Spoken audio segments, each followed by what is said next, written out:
The morning Evelyn Cooper decided to ride out and face the Blackwood gang alone. She left a note on the kitchen table that her husband would not find until it was already too late to stop her. The town of Prairie Bend, Kansas, sat quiet under a sky the color of gunmetal that October morning in 1878, but quiet was not the same as peaceful. For 3 weeks the Blackwood gang had been tightening a noose around the town's neck, first with whispered threats delivered by a rider who did not dismount, then with the burning of the Hendricks barn, and finally with a message nailed to the marshal's office door demanding $2,000 in gold by the end of the week, or the whole town would burn the way the barn had burned.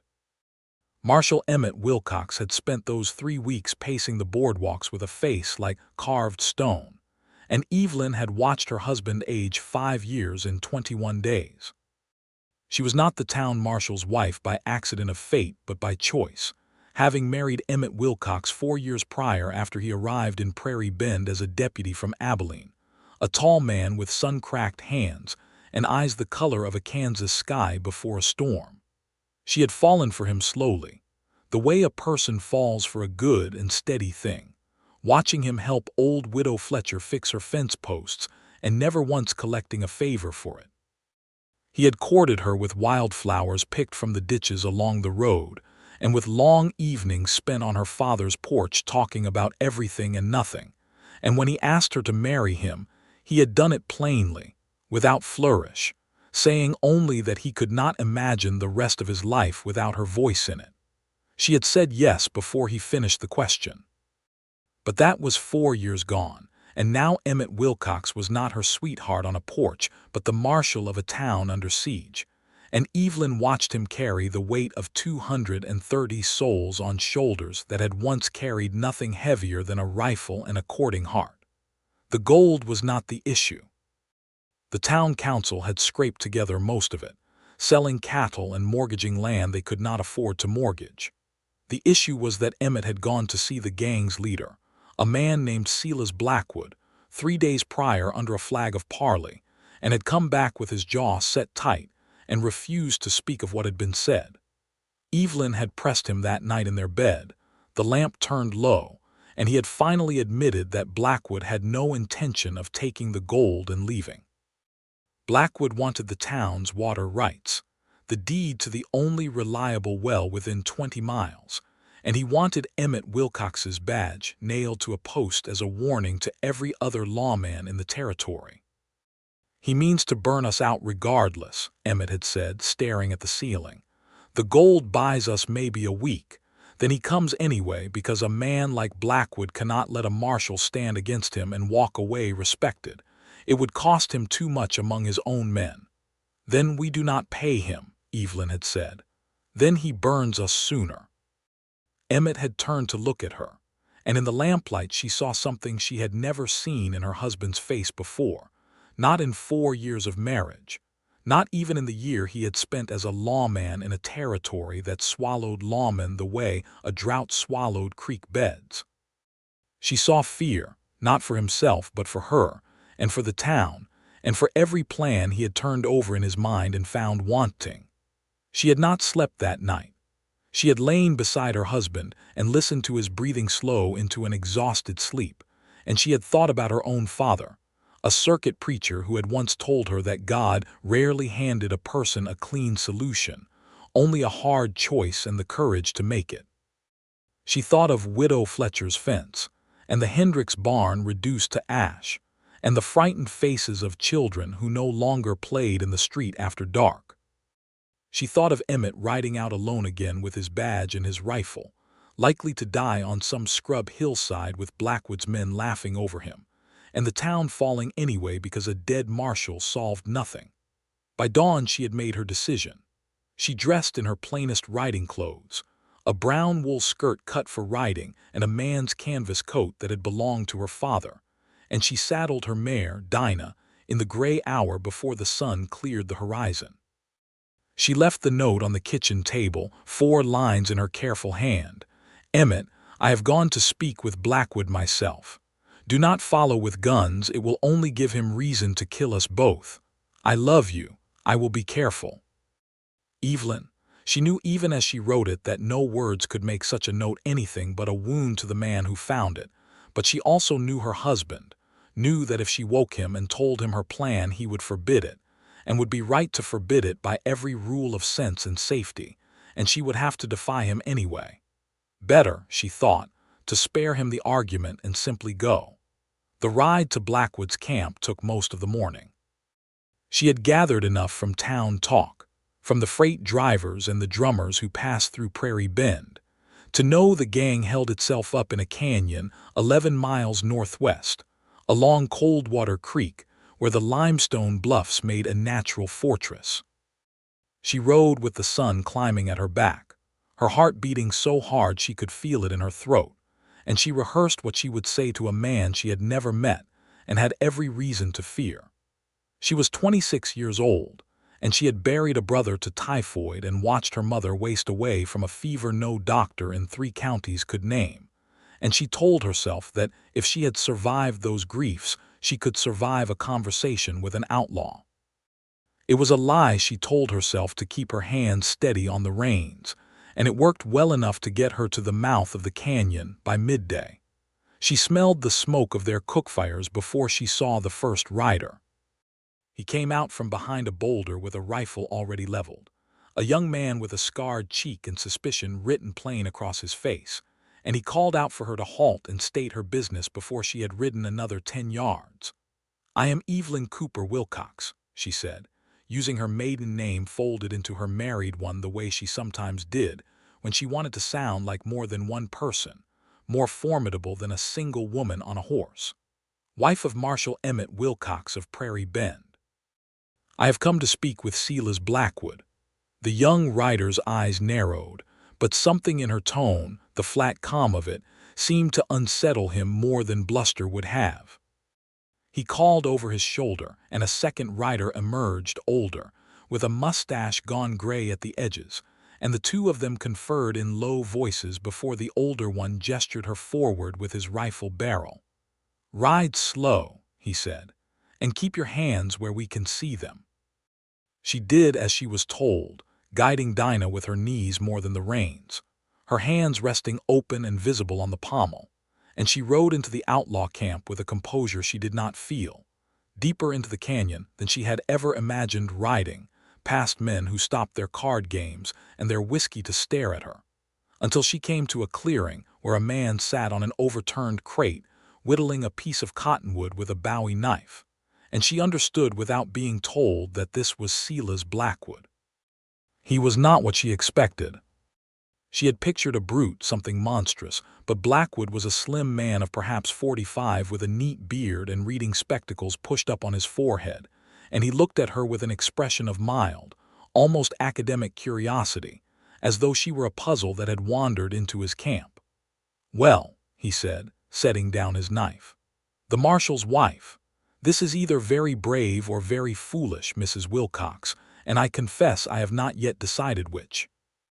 "Perhaps it is both," Evelyn said, and her voice did not shake, though her hands, hidden now in her lap, trembled where no one could see. Blackwood laughed, a short, dry sound. "Get the lady down off her horse," he said to the men nearby, "and bring her something to drink. We are not animals here, whatever the marshal has told you." His eyes flicked to her with something sharper than the previous curiosity. "Though I imagine he has told you plenty." She dismounted with as much dignity as she could manage, refused the offered whiskey but accepted water from a canteen, and stood facing Blackwood in the dust of that canyon clearing with perhaps 30 armed men watching her, and she said the thing she had rehearsed on the long ride out. "I have come to ask you to leave Prairie Bend in peace, not for $2,000. Forever." Blackwood's eyebrows rose. "That is a bold request from a woman with no gun and no men at her back. I have not come to threaten you. I have come to reason with you." She stepped closer, close enough that 2 of Blackwood's men shifted uneasily, hands drifting near their holsters, but Blackwood himself only watched her with that same unsettling calm. "You want the water rights to our well.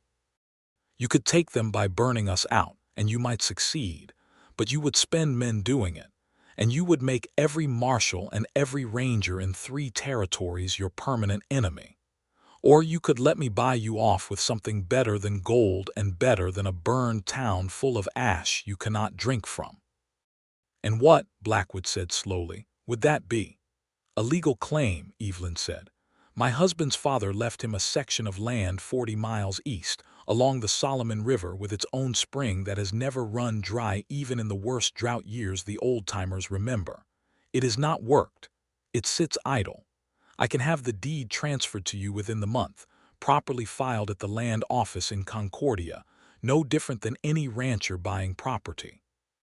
You would have water, real water, land no one will contest, and you would have it without a single shot fired, without a single man of yours buried in a shallow grave outside Prairie Bend."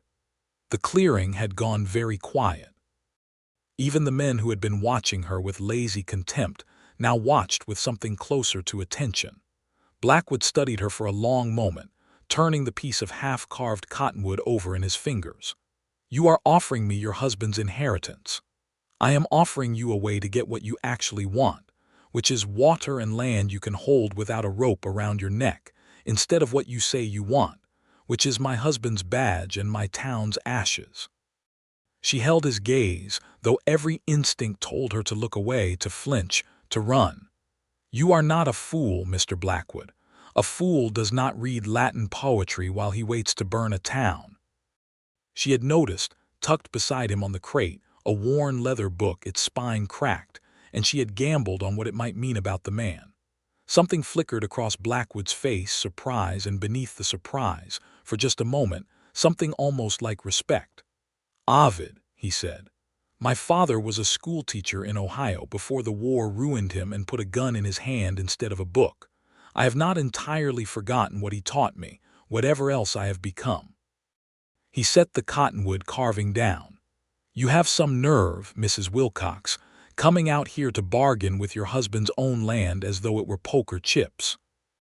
"I have his trust," Evelyn said, though even as she said it, doubt twisted cold in her stomach, because she did not, in fact, have his permission, only the certainty that he would forgive her for saving the town by any means that did not cost a life. "And I have yours to gain, if you are the kind of man who prefers a full purse to a hanging." Blackwood was quiet for a long moment, long enough that Evelyn heard her own heartbeat in her ears, long enough that she became aware of a rider approaching from the far end of the canyon, a man on a tired horse who dismounted near the edge of the clearing and stood watching the exchange with narrowed, wary eyes. He was younger than Blackwood, perhaps 30, with a lean build and a scattergun slung across his back, and something about the careful way he held himself, watching Evelyn rather than Blackwood, told her he was no ordinary hand in this outfit. "Uncle Silas," the young man said, and Evelyn's mind readjusted at the word uncle. "Who is the lady?" "The marshal's wife, come to offer us a river instead of a well," Blackwood said, and there was something almost fond in his tone now, as though the audacity of it amused him more than it angered him. "Evelyn Cooper Wilcox, this is my nephew Emmett." He stopped himself, laughed once, dry and short. "No, forgive me. My mind plays tricks on me in my old age. This is my nephew, Nathaniel Grady. He runs a good portion of this outfit's day-to-day business, such as it is." Evelyn had felt her whole body go still at the mention of the name Emmett, absurd as it was, a trick of an old man's tired mind, nothing more, and yet for a strange suspended second she had thought of her husband so vividly that her chest ached with missing him. She pushed the feeling down and turned her attention to Nathaniel Grady. He studied her with an intensity that made her want to step back, not from fear exactly, but from the sense of being truly seen, weighed, and considered by a man whose opinion of her, she understood instantly, would matter to whatever happened next in this canyon. His eyes were a deep brown, almost black, and there was a scar through one eyebrow that gave his face a permanently questioning look. "You rode out here alone," he said. "It was not quite a question." "I did. Your husband does not know." It was not a question either, and Evelyn found she could not lie to this stranger any more than she could lie to Blackwood. "He does not." Nathaniel exchanged a glance with his uncle, some silent communication passing between them that Evelyn could not read, and then he said, "That is either the bravest thing I have ever heard of a woman doing, or the most reckless, and I have ridden with this outfit for 6 years and heard of plenty reckless things." "Perhaps ask me again when I know whether I have succeeded," Evelyn said, and something in her tone, weary and honest at once, made the corner of Nathaniel's mouth twitch upward, almost against his will. Blackwood rose from his crate, brushing wood shavings from his trousers, and paced a slow circle around Evelyn, thinking aloud. "A section of land with a permanent spring, properly deeded, no bullets spent, no posse raised against us for another 6 months at least while the law digests the fact that we have gone respectable landowners instead of raiders." He glanced at his nephew. "What do you think, Nathaniel?"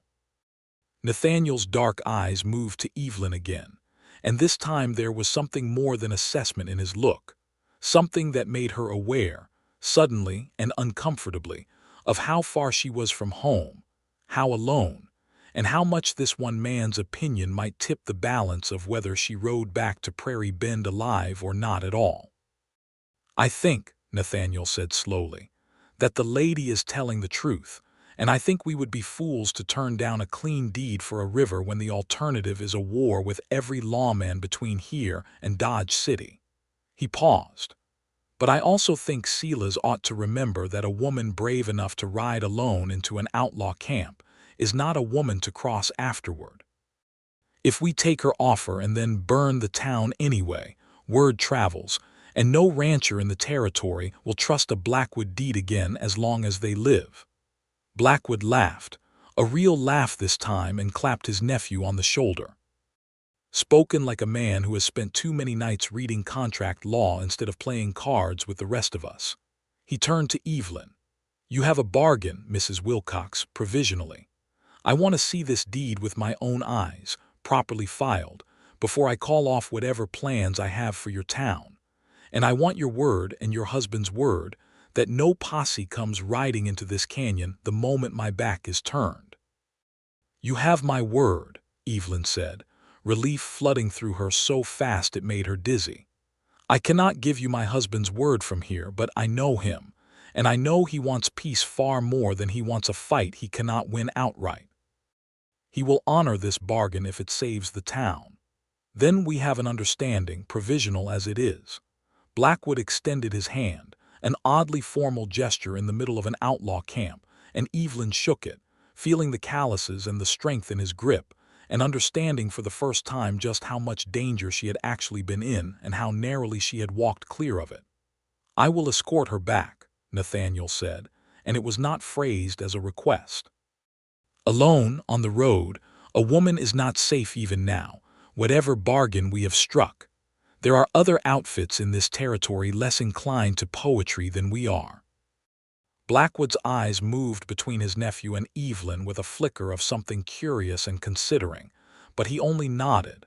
"See that you do, and Nathaniel do not linger in town. The marshal will not welcome the sight of you, deed or no deed, not yet." Evelyn mounted Dinah with hands that had finally stopped shaking, and Nathaniel Grady swung up onto his own horse, a rangy bay gelding with an easy, ground-covering gait, and together they rode out of the canyon and back onto the open prairie road, the autumn sun now high and warm despite the cool edge in the air. They rode in silence for the first mile. Evelyn too wrung out from the encounter to make conversation, Nathaniel apparently content to let the silence stretch. It was Nathaniel who finally broke it, glancing sideways at her with that same considering look. "You are shaking," he said. "I am not," Evelyn said, though she was, a fine tremor that had only just caught up with her now that the danger was past, now that her body understood it could finally afford to be afraid. "You held it together in front of 30 armed men and my uncle, who has personally hanged men for less than what you just did, and now you are falling apart on an empty road with only me to see it. There is no shame in that, Mrs. Wilcox. I would call it the mark of a person with more courage than sense, but courage all the same." She looked at him properly then, taking in the details she had missed in the tension of the camp. The way he sat his horse like a man who had spent his whole life on horseback, the quality of his boots, worn but well cared for, the faint lines at the corners of his eyes that suggested more laughter in his life than his current occupation might indicate. "You do not talk like an outlaw," she said. "I did not start as one." His jaw tightened slightly. "My mother was Silas's sister. She married a rancher outside of Wichita, a good man, until the drought of '74 took the herd, and the bank took the land, and my father put a gun to his own head rather than watch his family starve in a dugout. My mother died of grief inside a year. Silas took me in when I had nowhere else to go and no money to go anywhere with." He said it flatly, without self-pity, the way a person recites a fact they have made peace with long ago, though Evelyn suspected the peace was thinner than he let on. "It is not an excuse. I have done things I am not proud of, riding with this outfit. But it was the only family that offered me a place at the table, and a man remembers that kind of debt."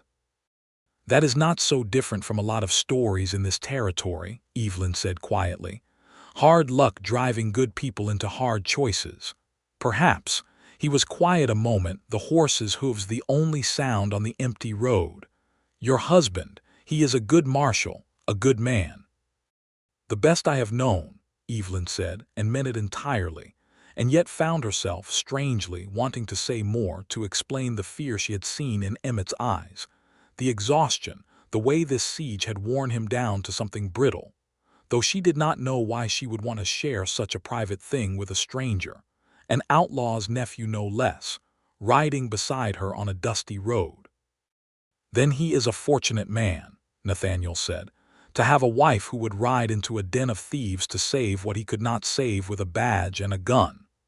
There was something in the way he said it, a warmth underneath the words that Evelyn told herself she must be imagining, a trick of exhaustion and the strange intimacy that grows quickly between two people who have shared a dangerous hour together.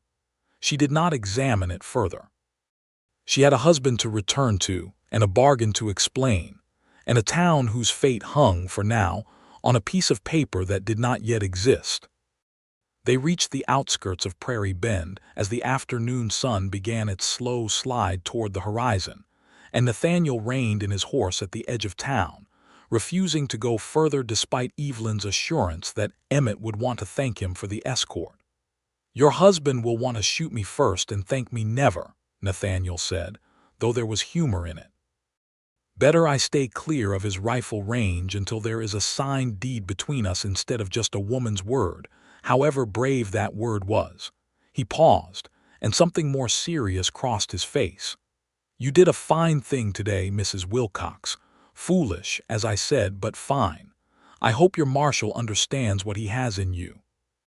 "He does," Evelyn said, though even as she said it, a nervous knot tightened in her stomach at the thought of the conversation waiting for her at home. Nathaniel touched the brim of his hat, turned his bay gelding, and rode back toward the canyon without another word, and Evelyn sat on Dinah for a long moment, watching him go, before she turned toward town and the husband who did not yet know where she had been. She found Emmett on the boardwalk outside the marshal's office, and the moment he saw her his face went through an entire storm of expressions in the space of 2 seconds, relief crashing into fury, crashing into something that looked almost like grief.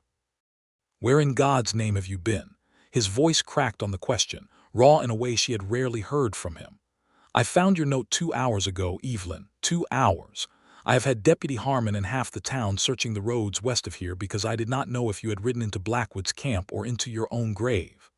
"I am here," she said, dismounting, her legs unsteady beneath her from the long ride and the aftermath of fear.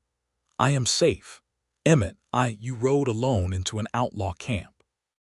He crossed the space between them in 3 strides and gripped her by the shoulders, not roughly, but with a desperate need to confirm she was solid, real, unharmed. "Do you understand what could have happened? Do you understand what I would have done, what kind of man I would have become if you had not come back?" "I understand," she said, and her voice broke on the words, all the fear she had suppressed in front of Blackwood finally breaking loose now that she was safe enough to feel it. "I understand, Emmett, and I am sorry for the fear I put you through, but I could not sit in that house and watch you ride out to die for a town that could not be saved with a gun. I had to try something else." He pulled her against his chest then, so tightly she could scarcely breathe, and she felt him trembling, this steady man who had never once trembled in front of her in 4 years of marriage, and she understood the full weight of what she had done to him, the terror of 2 hours not knowing if his wife was alive or dead. "Tell me everything," he said into her hair. "Everything. Now, before I lose what is left of my mind." She told him everything, standing there on the boardwalk with half the town gathering at a respectful distance, drawn by the commotion but held back by some instinct that this was not a moment for spectators. She told him about Blackwood, about the poetry and the reading spectacles, about the bargain she had struck, the deed to his father's land along the Solomon River in exchange for peace. She watched his face as she spoke, watched the fury slowly give way to something more complicated, disbelief and a grudging, dawning respect, and beneath it all a love so plain and so fierce that it nearly undid her. "You gave away my father's land," he said finally, when she had finished, "without asking me." "I did," Evelyn said, "and if you are angry with me for that, I understand and I will accept whatever anger you have. But Emmett, that land has sat empty for 6 years. You have never once spoken of working it, never once mentioned wanting to move there. It is a spring and 40 acres of scrub against the lives of 230 people. I would give it away again tomorrow if it meant this town keeps breathing." He was quiet for a long moment, his hands still on her shoulders, his eyes searching her face as though seeing her anew, and when he finally spoke his voice was rough with an emotion she could not immediately name. "I am not angry about the land," he said. "I do not care about the land, Evelyn. I have never cared about that land. I am angry that you might have died and I would not have known, and the last thing you left me was a note on a kitchen table." His grip tightened slightly. "Promise me. Promise me you will never do something like this again without telling me first, without letting me stand beside you." "I cannot promise that," she said honestly, because she had learned something about herself in that outlaw camp, some steel she had not known she possessed, and she would not lie to him about it now. "I can promise that I will always love you more than I fear you being angry with me. I can promise I did what I did because I love this town and I love you too much to watch you march toward a death you could not win. But I cannot promise I will always ask permission before I act, Emmett. That is not who I am, and I think if you are honest, it is not entirely who you fell in love with either." He stared at her, and something in his face cracked open, some final wall giving way, and he laughed, a broken, exhausted, relieved laugh that had tears somewhere underneath it. "No," he admitted, "it is not. God help me, it is not." He pulled her close again, gentler this time, and pressed a kiss to her forehead, then her temple, then finally, softly, her lips, indifferent now to the town watching. "I love you, Evelyn Cooper Wilcox. I love you more than sense allows, and I am furious with you, and I am prouder of you than I have ever been of anything in my life all at once, and I do not know what to do with all of it except hold on to you and never let go." The town council met that evening in the church hall, and Evelyn stood before them beside her husband, and explained the bargain she had struck, watching the mixture of disbelief and cautious hope move across their faces. There were objections, of course, particularly from Councilman Prout, a thin, nervous man who insisted that no outlaw's word could be trusted regardless of what paper changed hands, and Evelyn found herself, for the second time that day, arguing a case she had not expected to be arguing, laying out with a clarity that surprised even her why a legal, filed deed served Blackwood's long-term interests far better than continued raiding. Why a man who quoted Latin poetry and kept a nephew versed in contract law was not the same animal as the raiders who had burned the Hendricks barn. By the time the meeting ended, the council had agreed, with visible reluctance from Prout, to authorize the deed transfer, and Emmett had agreed to ride to Concordia himself within the week to file the paperwork at the land office, with Evelyn insisting over his initial objection that she ride with him. "I started this," she said, when he tried once more to argue she should stay safe in town. "I will see it finished." He did not argue further. Something had shifted between them in the space of that single terrifying day. Some old assumption about who protected whom finally giving way to a truer understanding, that they had always protected each other, in different currencies, and that pretending otherwise served no one. The ride to Concordia took 2 days, and they camped one night beneath a wide October sky thick with stars, Emmett building a small fire while Evelyn unpacked the provisions. And for the first time in 3 weeks they spoke of ordinary things, of the garden she wanted to plant in the spring, of a name they had once discussed for a child they had not yet been able to conceive, of Emmett's memories of his father. A quiet rancher who had died of a fever when Emmett was 19 and left him that same section of land along the Solomon River, unworked and now, soon, no longer theirs. "Do you regret it?" Evelyn asked, watching the firelight play across his face. "Giving up your father's land?" Emmett considered the question seriously, the way he considered most things, turning it over before answering. "I regret that it was necessary," he said finally. "I do not regret the choice. My father would have understood, I think. He was not a man who valued land over people. He used to say the ground does not care who owns it, only the people standing on it care, and if the people are gone the ground remains just as empty either way." He reached across the fire and took her hand. "Besides, I have a feeling the man receiving that land, that nephew you mentioned, Nathaniel, is not entirely the villain his uncle's reputation would suggest, based on what you have told me. Perhaps it will do more good in his hands than it ever would have sitting empty in mine." They filed the deed in Concordia 3 days later, the land office clerk squinting suspiciously at the paperwork, but finding nothing improper in it. A legal transfer of property from Emmett Wilcox to one Nathaniel Grady, witnessed and notarized, and Evelyn felt a peculiar lightness watching the transaction complete, as though some enormous weight had finally been set down after weeks of carrying it. They rode back toward Prairie Bend with the deed's copy folded into Emmett's saddlebag, meant for delivery to Blackwood's camp as proof of the bargain kept. And it was on this return ride, less than an hour outside town, that they encountered trouble neither of them had anticipated. 3 riders emerged from a stand of cottonwoods along the creek bed, not Blackwood's men, but a different outfit entirely. Rougher, opportunistic, the kind of small-time raiders who preyed on travelers along the territorial roads without any larger ambition than whatever coin or goods they could strip from a victim before riding off. Their leader, a heavy-set man with a drooping mustache and mean, close-set eyes, leveled a shotgun at Emmett before either of them could reach for their own weapons.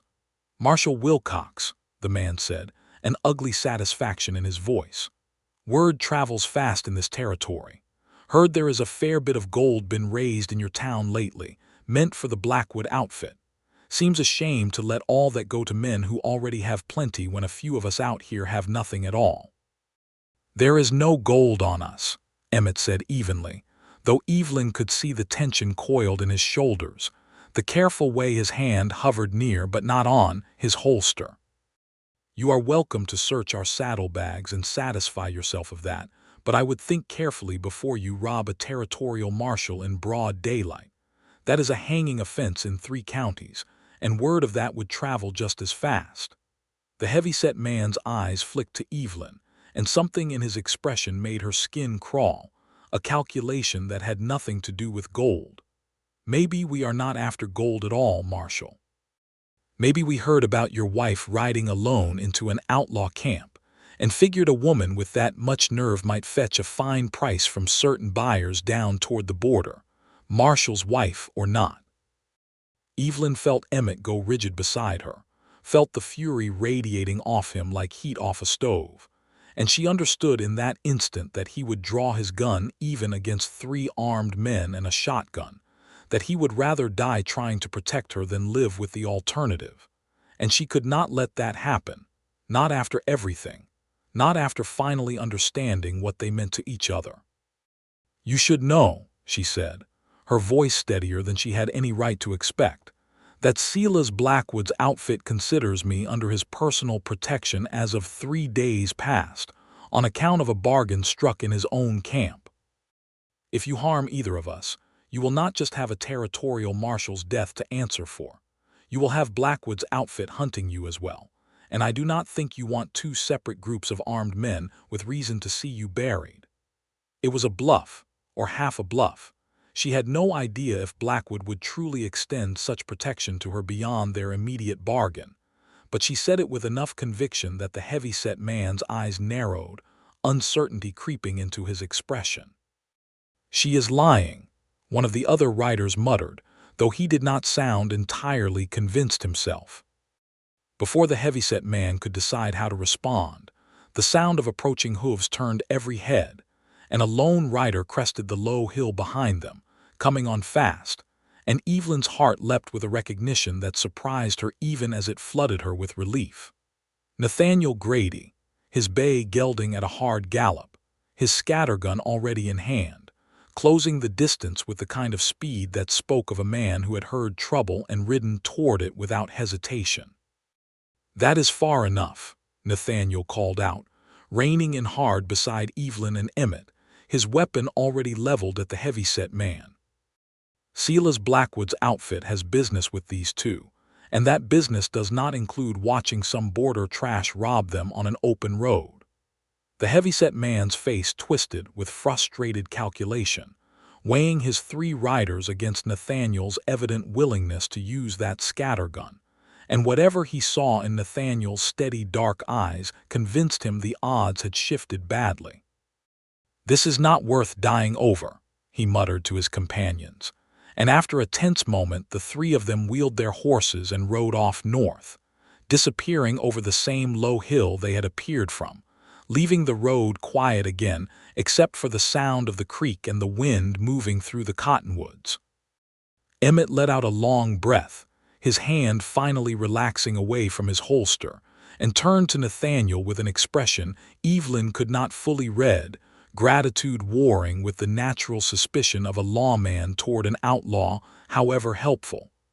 "You have my thanks," Emmett said carefully. "Though I confess I do not entirely understand why you happen to be riding this road at exactly the right moment." Nathaniel holstered his scattergun and offered a faint, tired smile, and Evelyn noticed, with a small jolt, how relieved he looked, how his eyes had gone first and immediately to her rather than to Emmett when he arrived. "Silas sent me to check on your progress with the land office filing, Marshal." Impatience mostly, though I suspect also some curiosity about whether the marshal's wife made it home safely the first time around, given how that turned out. He paused. "I am glad I came this way. Those 3 have been a nuisance along this stretch of road for months, small-time raiders with no outfit and no discipline. Robbing a marshal in broad daylight is exactly the kind of foolishness that eventually gets men like that hanged." Emmett reached into his saddlebag and produced the folded copy of the deed, extending it toward Nathaniel. "The filing is complete. The land is legally yours or your uncle's, whichever of you intends to work it. I trust this satisfies the bargain my wife made." Nathaniel took the paper, unfolded it, and read through it with the careful attention of a man who understood exactly what he was looking at and its value. "It does," he said finally, folding it back and tucking it into his coat. "Silas will be pleased. I imagine he will send word to your council within the week confirming the outfit's intention to leave Prairie Bend in peace." He looked up, and his eyes moved to Evelyn again, lingering a moment longer than perhaps necessary. "For what it is worth, Marshal Wilcox, your wife is a remarkable woman. I do not say that lightly, having ridden with rough men for 6 years who would sooner shoot a stranger than talk to one. She walked into that canyon with nothing but her wits and her nerve, and she talked my uncle, a man who has killed for less provocation than a raised eyebrow, into a peaceful bargain. That is not a small thing." "I am aware," Emmett said, and something in his voice, a quiet pride, made Evelyn's chest warm despite the strangeness of the moment. An outlaw and a marshal standing on an open road, briefly united in admiration for the same woman. Nathaniel touched the brim of his hat toward Evelyn, a small, formal gesture. "Mrs. Wilcox, I hope our paths do not need to cross again under such circumstances, though I will say this canyon has felt a good deal less predictable since you rode into it. Good luck to you both." He wheeled his bay gelding and rode off in the direction the three raiders had come from, presumably to ensure they did not double back, and Evelyn watched him go with a complicated feeling she chose not to examine too closely. The remainder of the ride back to Prairie Bend passed without incident, and true to Nathaniel's prediction, word arrived within the week that the Blackwood gang had broken camp at Coldwater Creek and relocated east toward the Solomon River, and Deputy Harmon reported, with visible relief, that the road patrols had seen no sign of raiders anywhere near town since. The gold that had been raised for ransom was returned to the families who had contributed it. Over-Councilman Proots continued grumbling, and slowly, cautiously, the town of Prairie Bend began to breathe again.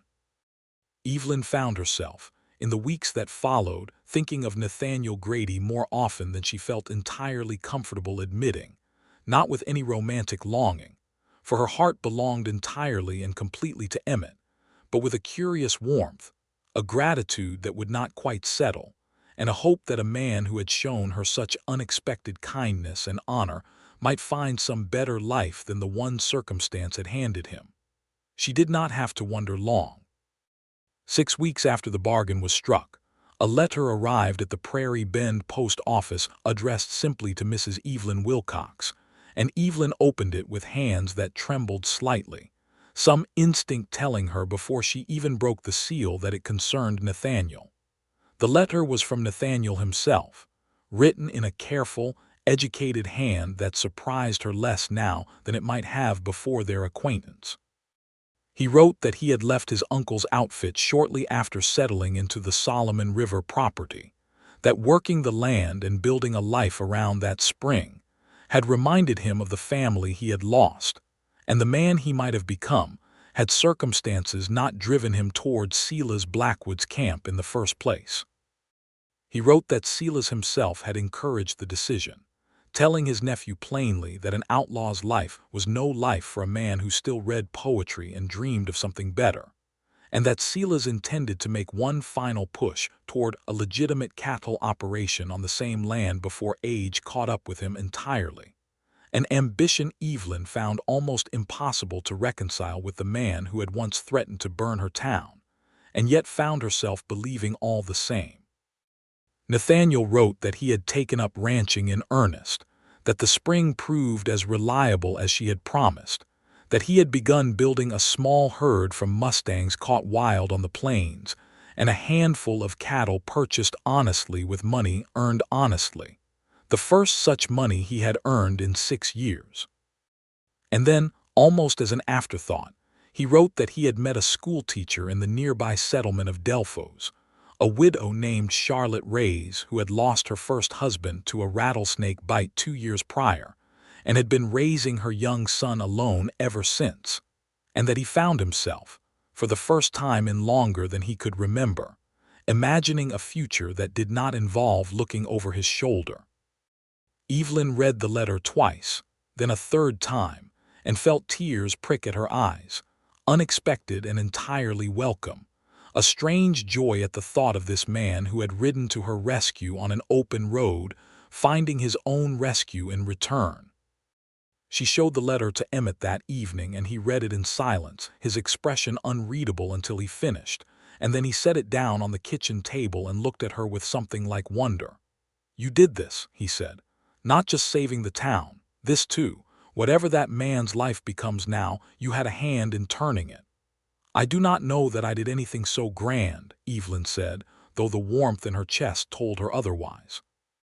"I only offered a bargain that made sense for everyone involved. What he built from it is entirely his own doing. Perhaps," Emmett said, "but you gave him the ground to stand on, quite literally."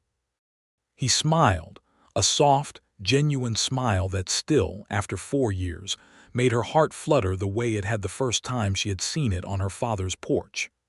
"My father's land, growing something good after all this time. I think he would have liked that actually, more than he would have liked me letting it sit empty out of some sentimental attachment."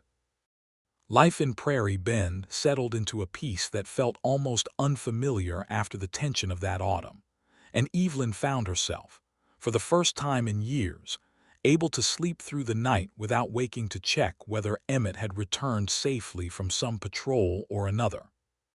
The town rebuilt the Hendricks barn with a community raising that brought out nearly every able-bodied man and woman in the county, and Evelyn organized the meal for it, feeding 60 people off long tables set up in the autumn sun, and she watched her husband laugh freely with his neighbors for the first time in months, the weight finally lifted from his shoulders.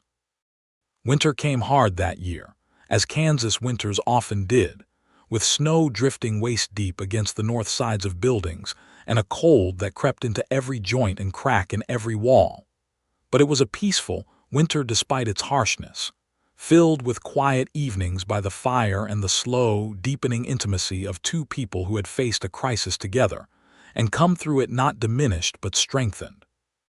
It was during that winter that Evelyn discovered she was carrying a child, a discovery that filled the small house with a joy so complete that Emmett wept openly the evening she told him, sitting at their kitchen table with the same lamp that had lit so many harder conversations that autumn now casting a gentler light over a happier one. "A child," he said, over and over, as though testing the word for truth. "Evelyn, a child." "Yes," she said, laughing through her own tears. "Assuming you have not forgotten how that works, Marshal Wilcox, given how surprised you seem." He pulled her into his lap, an undignified position for a woman 6 weeks along but one she did not protest, and held her close, his hand resting over the place where their child would grow through the long winter and into the spring. "I have not forgotten," he said, his voice thick. "I only never let myself hope too hard for it, not with everything this town has put us through these past months. It felt like too much to ask for on top of everything else." "We are allowed good things, Emmett," Evelyn said softly. "After everything, I think we have earned a few." The child, a son, was born in July of the following year, during a summer thunderstorm that rattled the windows of their small house while Widow Fletcher, who had midwifed half the babies in Prairie Bend over her long life, coached Evelyn through hours of labor with a calm competence that steadied everyone in the room, including Emmett, who paced the front room until the moment he was finally called in to see his son for the first time. They named him Thomas, after Emmett's father, the same man whose land now grew corn and grazed cattle under Nathaniel Grady's careful management 3 counties east, and Evelyn thought, holding her son for the first time, that there was a kind of justice in the name, a thread connecting the sacrifice of that land to the new life it had helped protect, the same generosity rippling forward into a future none of them could have predicted on the frightened morning she had ridden out alone toward Coldwater Creek. Nathaniel Grady wrote again that autumn, this time to announce his own marriage to Charlotte Rays, the schoolteacher from Delphos, a small ceremony held in the church there with Silas Blackwood himself, dressed in an ill-fitting but clean suit, standing witness for his nephew, the old outlaw apparently determined to see this one piece of family redeemed even if his own path could never fully be walked back. Nathaniel wrote that he had taken to fatherhood surprisingly well, helping raise Charlotte's young son as though the boy were his own blood, and that Charlotte was, as of the letter's writing, carrying a child of their own, expected in the spring. Evelyn wrote back with news of Thomas, and a warm invitation should Nathaniel and Charlotte ever find themselves traveling as far as Prairie Bend, and a letter arrived in return some months later confirming they intended to do exactly that, curious to see the town whose fate had been so strangely woven into their own. They came in the spring of 1880, Nathaniel and Charlotte and her son, now 9 years old and full of questions about the prairie and the horses, and Evelyn watched from her porch as Nathaniel dismounted in front of the marshal's house, looking older somehow, though it had been less than 2 years, weathered by honest work rather than the wariness of outlaw life, and happier, unmistakably happier, than the man who had escorted her home from Blackwood's Canyon. Emmett greeted him with a handshake that had none of the old suspicion in it, and the two men, Marshal and former outlaw's nephew, spent the afternoon walking the fence lines around town discussing cattle prices and the endless, universal complaints of anyone who worked land for a living, while Evelyn and Charlotte sat on the porch with Thomas between them, trading stories of childbirth and marriage and the particular loneliness and joy of building a life on the prairie. "He speaks of you often," Charlotte said at one point, watching her husband's distant figure with a fondness that made Evelyn's own heart glad. "Not in any improper way, you understand. Only that he says you showed him it was possible to change course, that a person is not always bound to the life circumstance first handed them. He says meeting you was the first time in years he remembered there might be a different kind of man inside him worth becoming. He showed me something too," Evelyn said, watching Emmett laugh at something Nathaniel had said, the sound carrying faintly across the yard. "That courage and goodness do not always look the way we expect them to. That a man can wear an outlaw's coat and still have a poet's heart underneath it, if someone gives him a reason to remember it." That evening, over a dinner that stretched long into the night with laughter and stories, and the particular warmth of old dangers survived and turned, against all odds, into lasting friendship, Silas Blackwood's name came up more than once, and Nathaniel spoke of his uncle with a complicated tenderness, explaining that the old man had finally settled fully into ranching, had even begun corresponding with a widow in Concordia with, as Nathaniel put it with a grin, intentions that would have scandalized him 5 years ago. "The Latin poetry finally caught up with him, I suppose," Emmett said, and the table erupted in laughter, the kind of easy, full laughter that only comes among people who trust each other completely. Later, as the visitors settled into the guest room and the house grew quiet, Evelyn stood at the window of Thomas's small room, watching her son sleep in his crib, his small chest rising and falling with the easy rhythm of a child who had never known a day of real danger, and Emmett came to stand beside her, wrapping his arms around her from behind, resting his chin on the top of her head. "Do you ever think about that morning?" he asked quietly. "The note on the table. The 2 hours I did not know if you were alive." "Sometimes," Evelyn admitted, "though less than I once did. It feels like it happened to someone else now, some braver, more frightened version of myself." "You were both of those things at once," Emmett said, "brave and frightened. I think that is what real courage is, actually. Not the absence of fear, but riding out anyway." He turned her gently to face him, his hands cupping her face with the same tenderness he had shown her on their wedding day, 4 years before all of this had begun. "I have thought, many times since, about what would have happened if you had not gone. If we had simply paid the ransom and waited for Blackwood to burn us anyway. I do not think this town would have survived, Evelyn. I do not think our marriage would have survived it either, watching everything we built turn to ash while I stood by unable to stop it." "We will never know," Evelyn said softly. "I am glad we do not have to." "I love you," Emmett said, "more today than the day I married you, though I did not think that was possible at the time. You are the bravest person I have ever known, and I spend every day grateful that I get to build a life alongside you, instead of merely admiring you from a respectful distance." "You are not so bad yourself, Marshal Wilcox," Evelyn said, smiling against the emotion thickening her throat, and she pulled him down into a kiss that held within it every hard day and every gentle evening of their marriage, every fear faced and every joy earned, 4 years of love that had been tested by fire and had come through not weakened but tempered, stronger for having been tried. They had 2 more children over the following years. A daughter named Ruth, born in 1882 with her mother's steady dark eyes and her father's stubborn chin, and a second son, William, born in 1884 during a spring so mild and easy that Widow Fletcher joked he must have been the calmest baby she had ever midwifed into the world. A fitting contrast, Evelyn thought, to the chaos that had surrounded his older brother's conception. Prairie Bend grew over those years too, from a frontier town of 230 souls into a proper settlement of nearly 600 by the time Thomas turned 6, with a proper schoolhouse where Evelyn herself sometimes taught when the regular schoolteacher fell ill, and a church that had expanded twice to accommodate its growing congregation, and a general store that stocked goods from as far away as Kansas City on account of the railroad spur that finally reached the town in 1883.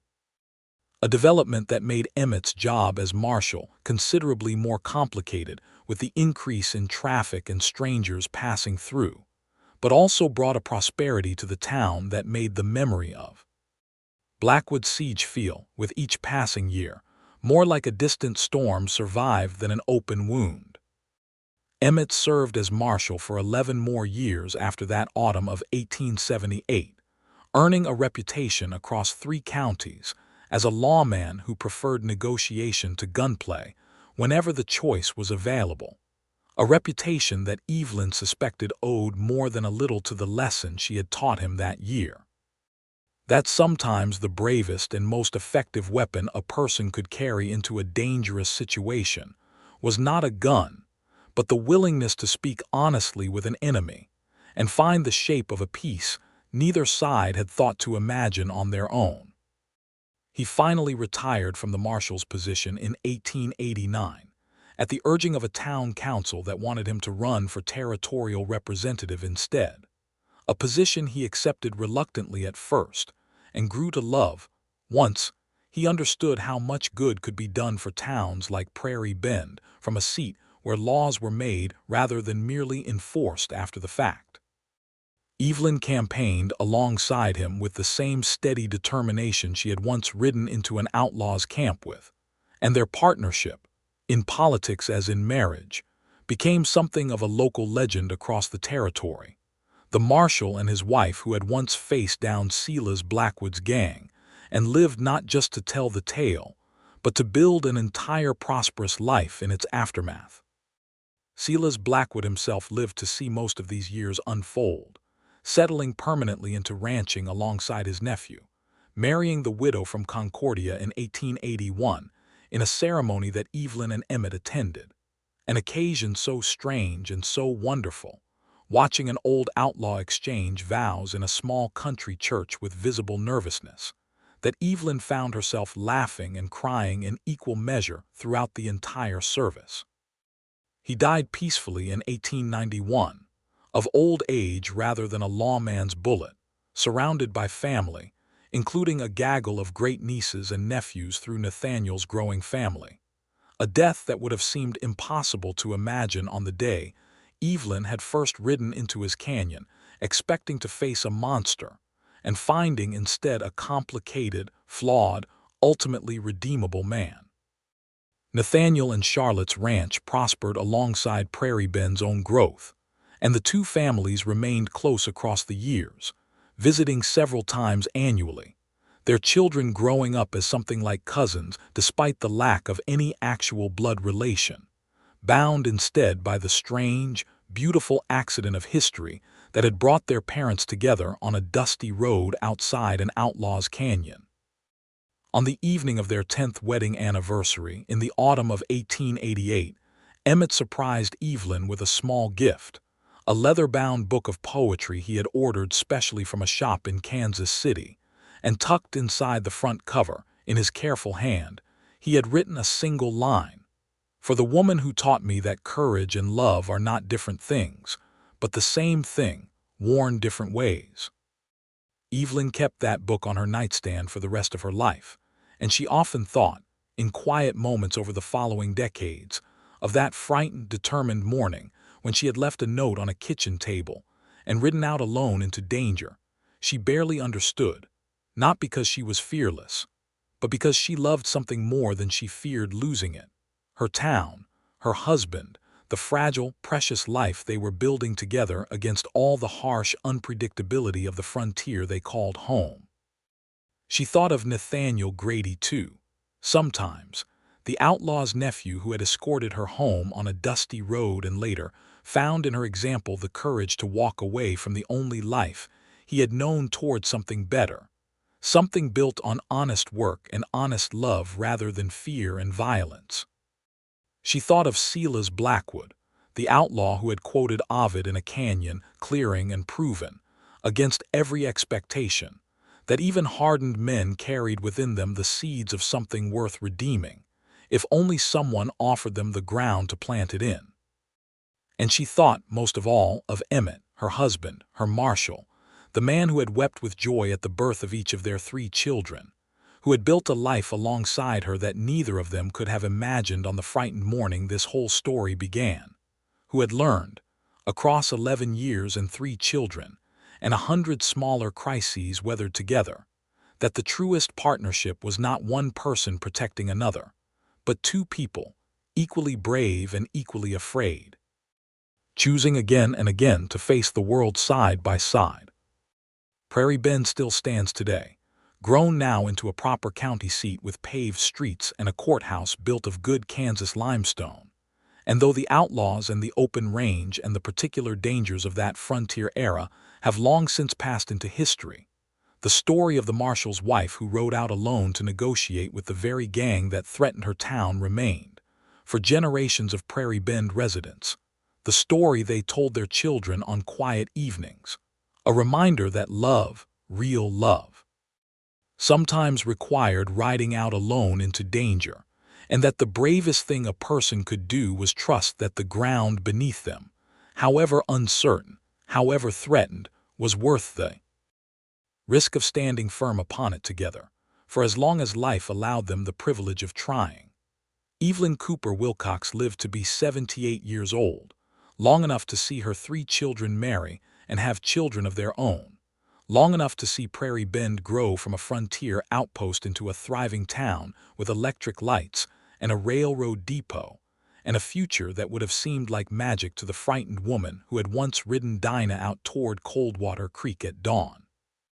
She died peacefully in her sleep in the same house she and Emmett had shared for nearly 50 years, with Emmett's hand in hers, having outlived him by only 8 months, as though her heart, having beaten so bravely and so long for the people and the place she loved, had simply decided it could not continue its rhythm without the man who had shared that rhythm for half a century. They were buried side by side in the Prairie Bend Cemetery, beneath a single headstone that Emmett had commissioned years before his own death, the inscription simple and true, Emmett and Evelyn Wilcox. He kept the peace. She made it possible, married in courage, buried in love.